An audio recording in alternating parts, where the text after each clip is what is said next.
আসসালামু আলাইকুম। খাজা বাবার মাজারে আমরা দুজন জিয়ারত করতে গিয়েছিলাম।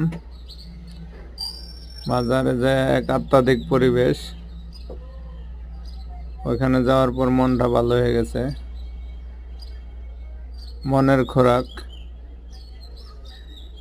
ওইখানে সম্রাটরা তিনটি মসজিদ করছে। মসজিদগুলা ওইখানে সম্রাটরা মোট 3টা মসজিদ করছে। 3টা মসজিদে 2 রাকাত করে শুকরিয়ানা নামাজ পড়ছি এবং কয়েকটি গেট আছে, এগুলোও গেট সম্রাটরা করছে। ওই জায়গার আশেপাশে মাজার কেন্দ্রিক শত শত দোকান, বিভিন্ন এই ফুল কাপড় ওখানে দেয়, বেদাত। অনেকে মাজারে জিয়ারত করে, এটাও বেদাত। ওখানে জোর করে জিয়ারত করানো হয়। ওখানে কয়েকজন লোক আছে, গাড় ধাক্কা দিয়ে জিয়ারত করে আবার সাথে সাথে সরাই দেয়, কারণ হচ্ছে লক্ষ লক্ষ মানুষ, এত সামাল দেওয়া খুব কঠিন, তাই খুব তাড়াহুড়া করে করানো হয়। এগুলো আমার খুব খারাপ লাগছে।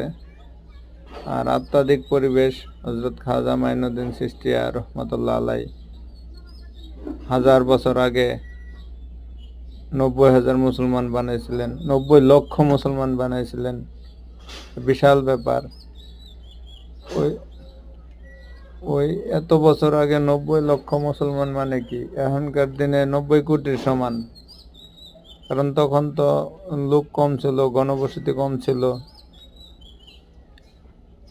আর খাজা মাইনুদ্দিন চিশতিয়া রহমাতুল্লাহ আলাই মাজারে সব ধর্মের লোক যায়, হিন্দু, বৌদ্ধ, খ্রিস্টান এবং পশ্চিমা দেশের লোকজন ওখানে দেখা যায়।